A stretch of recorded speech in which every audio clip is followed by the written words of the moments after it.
My name is Emily Frost. I'm 39, a career military officer, and for most of my adult life, my family has treated me like a burden. If you were watching from the outside, you'd think I was tagging along on someone else's vacation, not part of the same bloodline. We were standing at LAX, just outside the check-in area. My younger brother, Ethan, held out a plane ticket like he was doing me a favor. I saw the seat number economy, middle row, right next to the restrooms, and the smirk on his face said it all. He made sure to wave his own first-class boarding pass just long enough for everyone around to notice. I didn't say anything.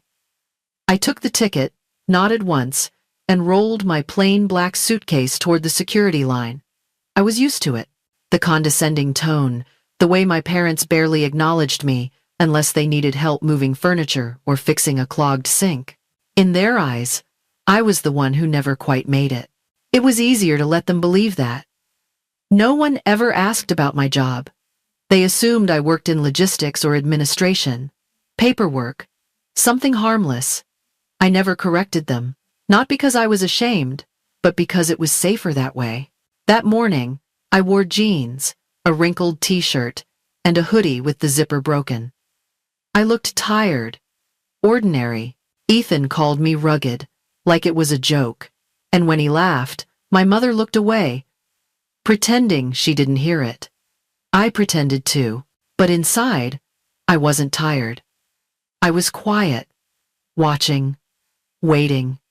I knew something they didn't, something that was about to make them stop laughing, and for once in my life, I wasn't going to step aside and let it happen silently. The Thanksgiving that broke me didn't begin with a fight. It began with silence. I had just come off a 48-hour rotation at the base, barely enough time to shower, let alone sleep, before the drive to my parents' house in Bakersfield. I arrived 10 minutes late. No one noticed. The driveway was full, so I parked out on the street, in front of a neighbor's lawn. When I walked in, my mom gave me a distracted hug, barely looking up from the green beans. My dad nodded from his recliner. That was the warmest greeting I got all night. The house smelled like cinnamon and butter, the way it always did in late November. But nothing else felt familiar. My younger brother Ethan was already holding court in the dining room, laughing loud and bragging louder. He had just closed a real estate deal in Florida. My parents beamed like he'd cured cancer. I didn't say much. I placed my jacket on the back of a kitchen chair and offered to help. Mom handed me a foil tray and said the turkey was dry this year. I nodded and took my place at the kids' table in the corner of the living room. There were no kids. When dinner was served, I noticed everyone had wine glasses except me. My plate was smaller, too.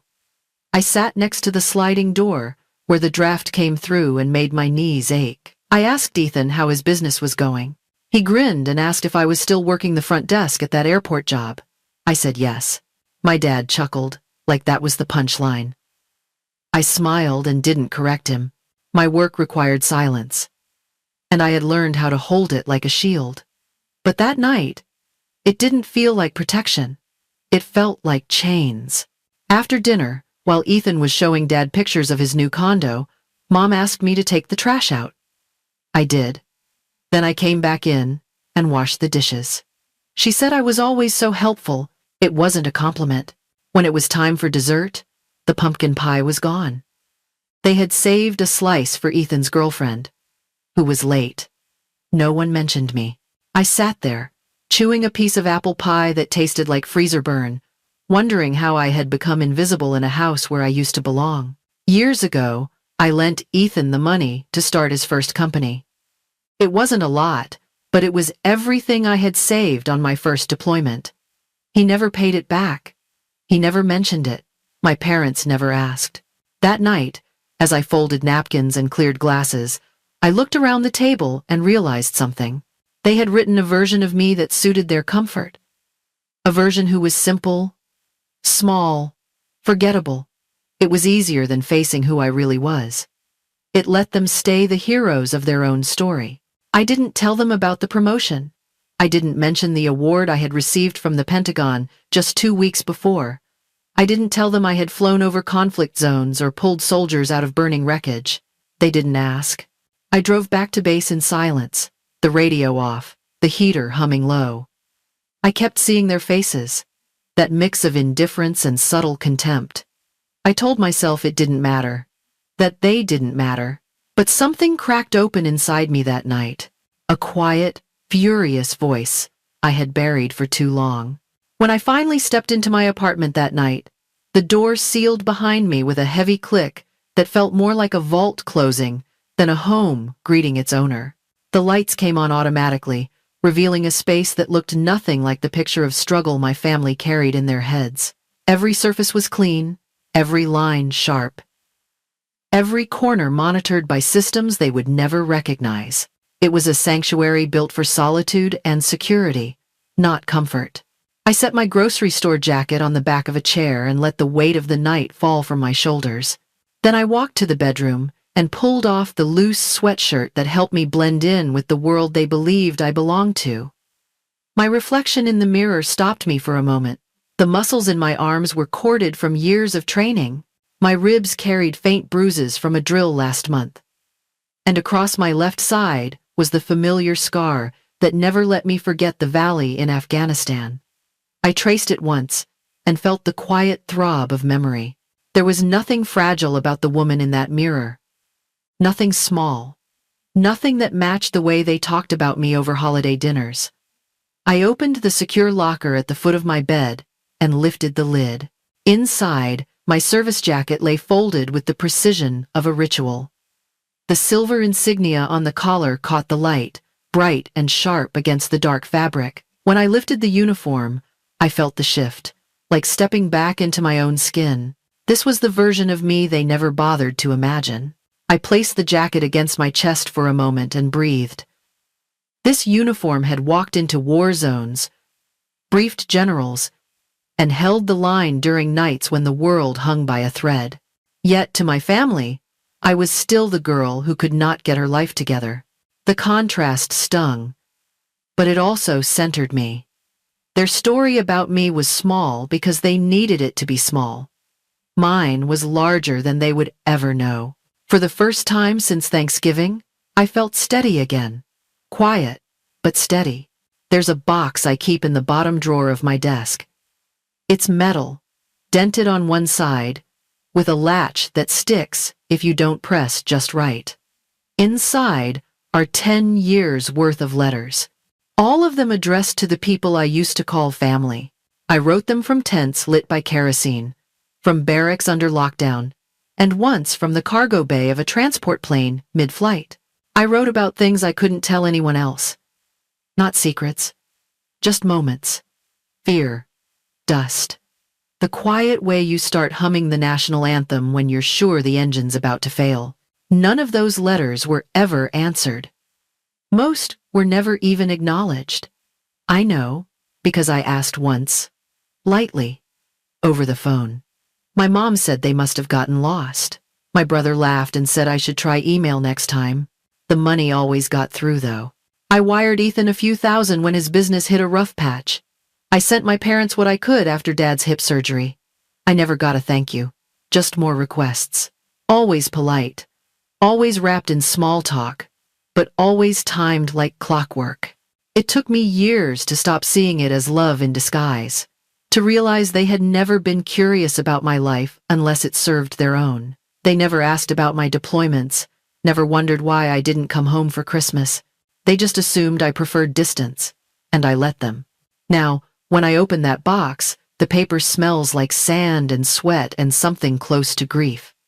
I keep them, not because I think anyone will read them.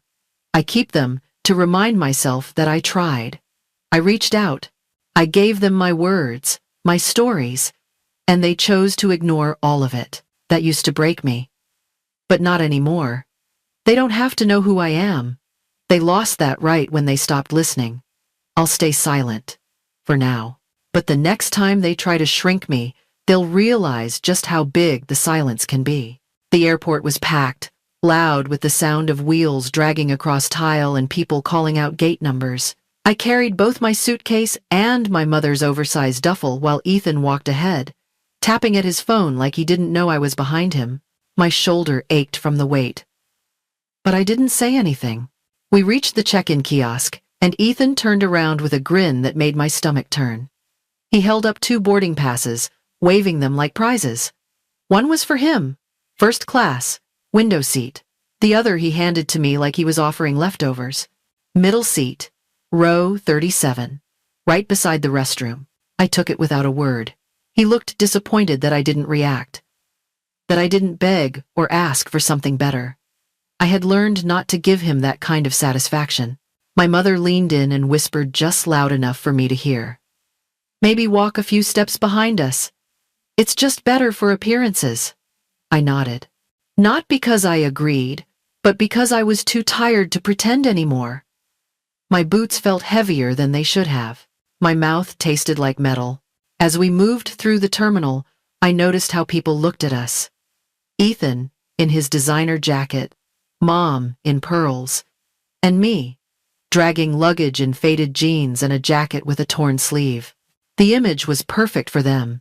It made them look generous, like saints bringing along the struggling sibling for a nice holiday trip.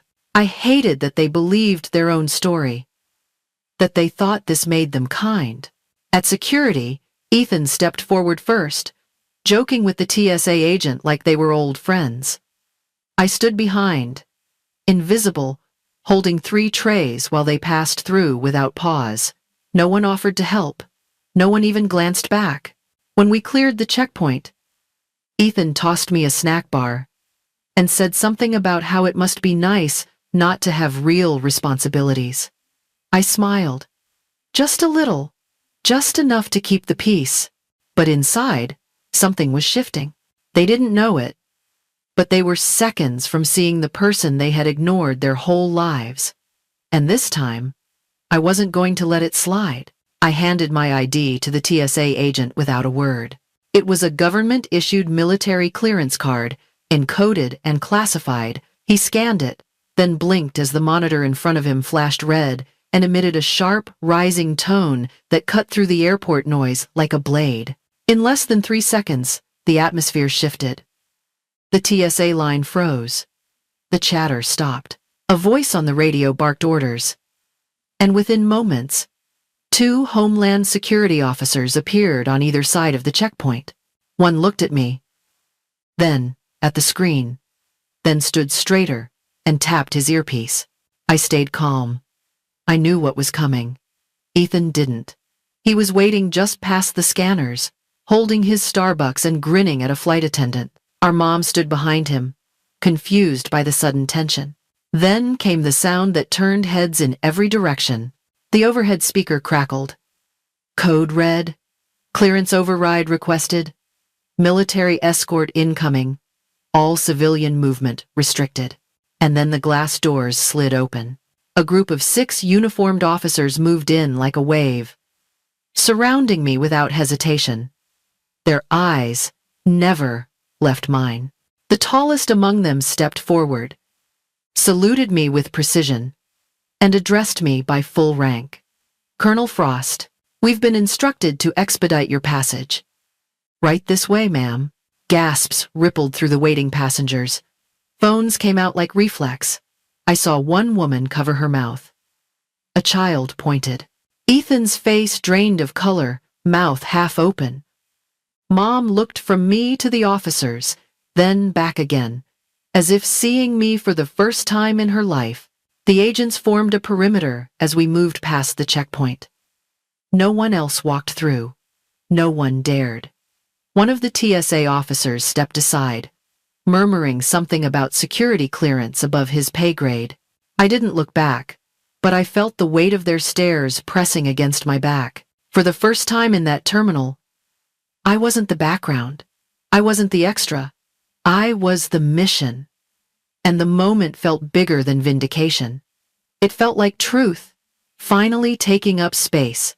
The officer beside me adjusted his posture and spoke clearly. Welcome, Colonel Frost. The words echoed louder than the speaker system, louder than the gasps, louder than the shallow breaths behind me. Ethan dropped his coffee. My mother's hand trembled as she reached out. but I didn't stop. I walked past them, past the velvet ropes and the rows of watching eyes. A flight attendant stepped aside. Another officer held the door open without a word. My economy ticket slipped from my pocket as I moved, landing silently on the floor. No one picked it up. It wasn't mine anymore.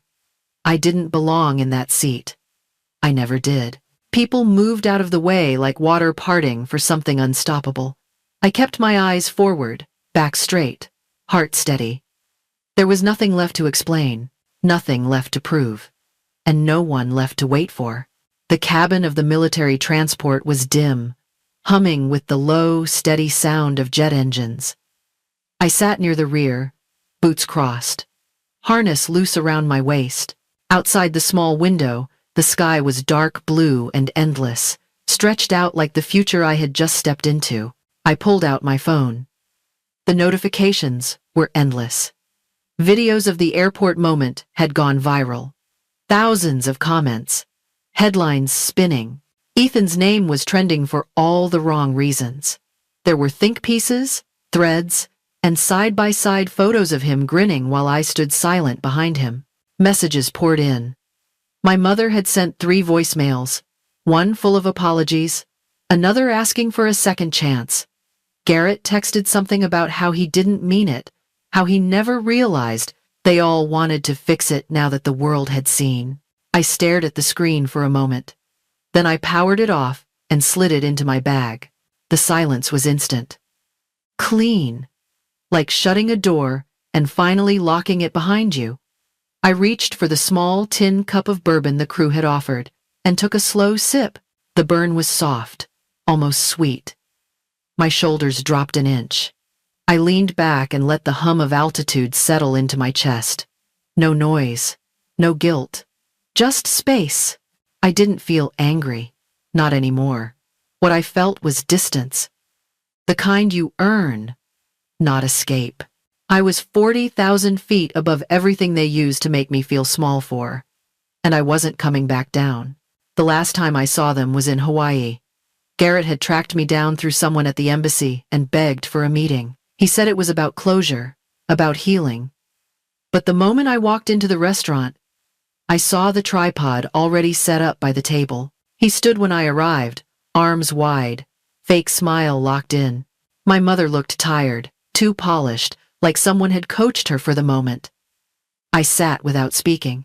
Garrett launched into a rehearsed apology, full of vague phrases and brand-safe emotion. Then he asked if I'd mind saying a few words to camera. Something short.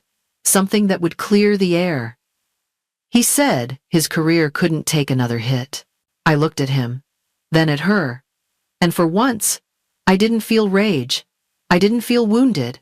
I felt done. I said no. Not softly, not cruelly, just firmly. No to the performance. No to the story that erased me. No to carrying the weight of their discomfort, just so they could sleep easier. My mother started to cry, whispering that families should stay together.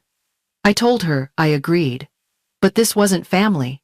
This was familiarity held together by guilt and silence. And I was done calling that love. Garrett looked stunned, like the script had flipped before the final act. I stood up, placed a 20 on the table, and walked toward the door. No one followed. I didn't look back. The sky outside was wide and clear. The sun caught the edge of the water and painted it gold. I walked down the beach path alone, but not lonely. For the first time, the air around me felt like it belonged to me. I don't hate them. I don't wish them pain. But I won't return to a place that only saw me when others were watching. I won't explain my worth to people who never cared to understand it. You don't have to stay where you're not seen. You don't owe loyalty to blood that treats you like background noise. DNA doesn't make family. Respect does.